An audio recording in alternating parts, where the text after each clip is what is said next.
Welcome to Savvy Business, Life Unscripted with your host, Christina Rivera, where our guests share their wisdom and valuable business tips, empowering our audience to expand their personal potential.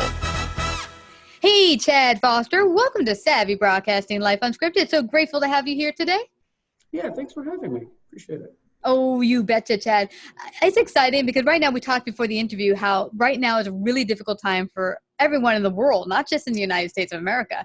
Dealing with COVID has affected everyone in every sphere, no matter who you are, in some fashion. And you have taken adversity and challenges and turned it around in your life to actually make, as we call it, from lemons into lemonade. And we're going to hope that today our chat will inspire others to do that with their lives, that this doesn't have to be the end of it. It could actually be the beginning of something awesome. So before we get started going deep into that subject, share a little bit about your backstory with our audience. Sure. So, growing up, I lived a mostly normal childhood. I played sports and drove a car, but due to a retinal condition, I actually went blind when I was in college, and I was studying at university. And it was a really difficult time for me, in college, having to relearn how to learn and figuring out what I wanted to do with the rest of my life. But I'm actually happier and I'm more successful now than I was back when I could see. And I reached my inflection point a few years back when I was at Harvard, and I gave the graduation talk there. And I've always had people tell me that I was inspiring, but when I got up on stage and shared my story in a very intentional way, it moved someone there in the audience to commission an opera inspired by my story, and it really moved me as well. And so that's really become my calling in life now, is trying to figure out how I can reach and inspire people. So that's why I've started giving keynotes all over the world, and it's also why I'm writing a book that's due out next year. Yeah, and share within the book that you're writing. What's it about? How's it? What's it going to talk about? Yeah, so it's going to be about the lessons that I've learned and how I've learned to turn obstacles into opportunities in my life. Mm-hmm. And so, it's all about the stories that we choose to tell ourselves, and we'll talk a little bit about this in more detail in this interview, I'm sure. But yeah. It's the challenges that I faced and how those translated into opportunities to learn, and how each of us can face challenges. And depending on how we choose to narrate those challenges to ourselves and the decisions we make, we can have very different outcomes. So our mindset becomes the framework by which we either, determine our success or otherwise in life. So if we go into it with the proper mindset, our outcomes will be completely different. Yeah, I could totally see that. Now, I'm thinking for you, when you went through this transition, that there was probably a grieving stage, that when people go through difficult challenges, they go through this grieving stage, maybe anger and whatever it might be, to go through it to get to the other side. What did that look like for you, and how did you go through that? Yeah, it was rough. For me, growing up, I started to lose my pieces of my eyesight in fragments. Mm-hmm. And then it really accelerated when I was in college. So I had started to see that, it was sort of the writing on the wall, but I always thought that maybe it wouldn't happen to me. But then when I was in college, it really did happen. I went completely blind when I was in college. And that was a really difficult period for me because, my hopes and dreams for who I wanted to be all came crashing down. For any of us to be successful in life, we have to be able to visualize what success looks like in our current situation. Now, none of us, and I'm sure a lot of our listeners have been asked the question when they were a child, what do you want to be when you grow up? I haven't heard anybody who's raised their hand and said, I want to be a blind guy when I grow up. No. So I had to figure out how to make blind look good, right? I mean, so it was one of those things. But if you can't visualize what greatness looks like in your current situation, in your unchangeable circumstances, you don't really have much of a choice or chance of being successful. So for me, it was moving through that period. You mentioned, there was definitely a period of grieving and mourning, and a period of anger and why me, and eventually acceptance and moving on to, all right, well, if I got to ask the question, why me, then maybe I should start giving myself genuinely good answers as to why that did happen to me. Mm-hmm. Yeah. And you mentioned something very interesting. The narratives we tell ourselves will shape what our reality becomes. Now, how did you transition from being in, the position where this is horrible, I'm not happy with this, the transition from I'm not happy in those stories and that grief to a new narrative that I can be successful, I can see a different life for myself? How did that transition work out for you?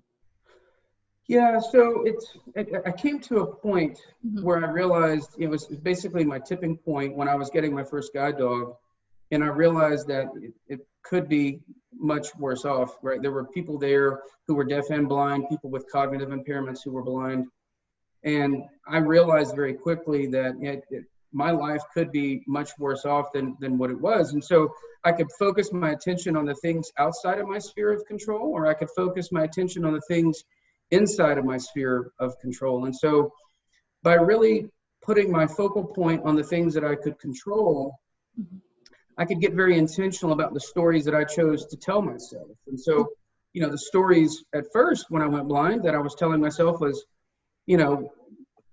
this happened to you, Chad, because you have really bad luck, and this sucks and it's terrible. And all those were kind of true stories, right? They were legitimately true stories, but then I learned that wasn't getting me anywhere. It wasn't changing the facts of my situation. And so I started instead telling myself stories of, well, maybe, Chad, just maybe, do you think this happened to you because you're one of the few people on the planet who can overcome it and use it as a tool to help other people?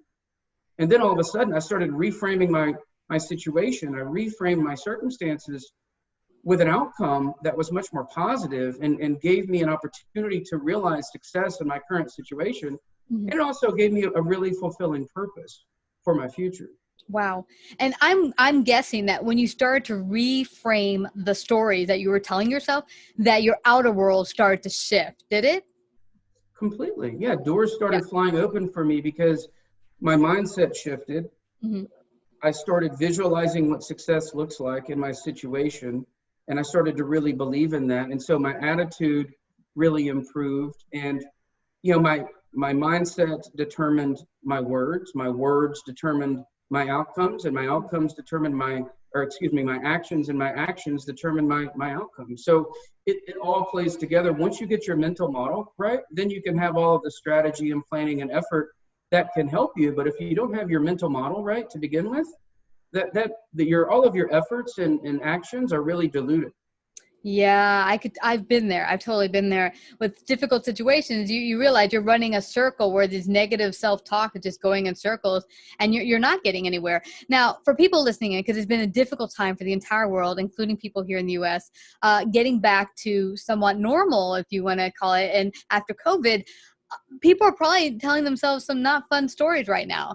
And I'm hearing from you that really it starts with getting a handle on what are you telling yourself? What exactly are you saying? Because I think sometimes, for myself included, you're not even paying attention to what you're saying to yourself. Yeah, we all have that mental chatter going on in our mind.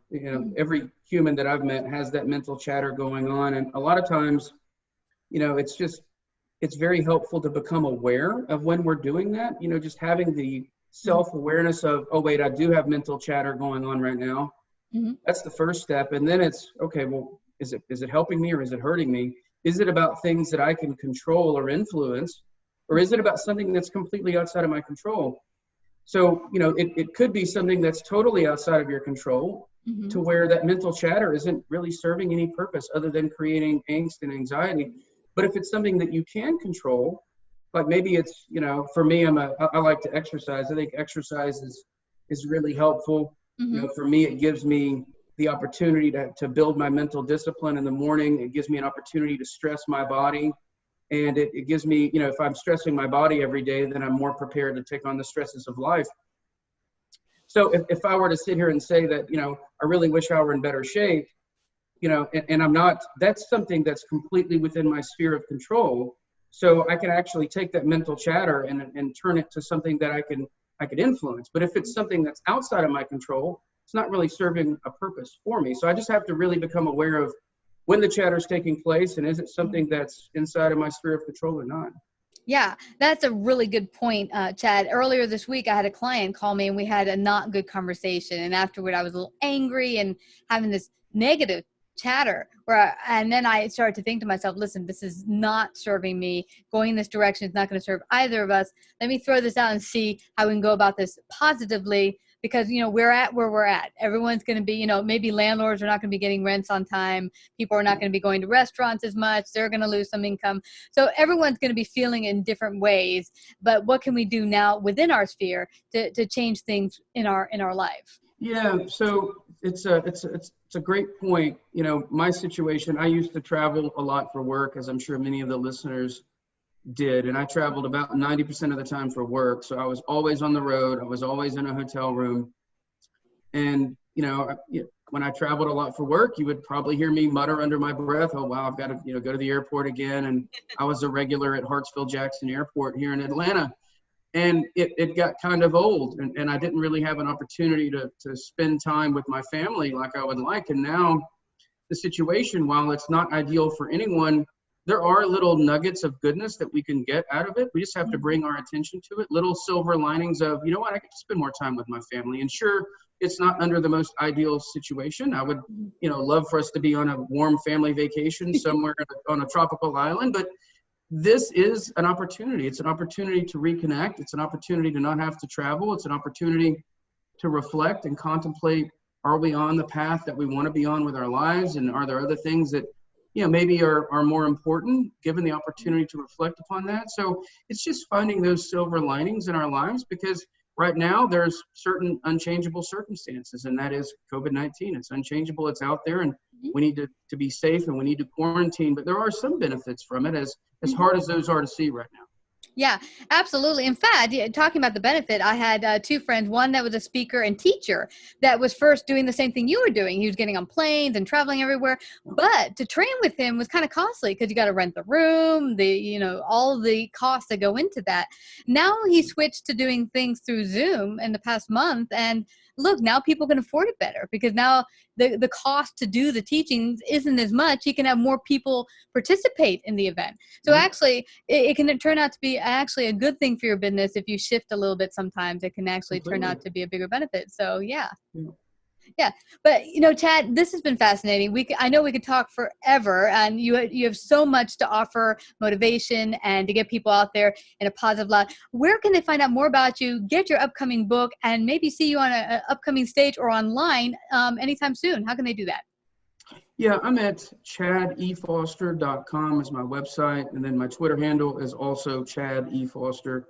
Instagram and Facebook, my name is Find Chad E. Foster, and we also have a YouTube channel as well, so they can tune in there. Or they can also call if they want more information at 855-GET-CHAD. Wow. We don't usually give people the phone number, but that's awesome that you're so readily available. Well, Chad, I have to thank you so much for your great gifts and wisdom that you offer our audience and to the world. Thank you so much for coming to Savvy Broadcasting today. Yep, thanks for having me. You betcha. If you like this episode, please share. To hear more Savvy episodes and Savvy Biz Tips, go to lifeunscriptedradio.com. To become a guest or participate in paid sponsorship, email us at Christina@lifeunscriptedradio.com.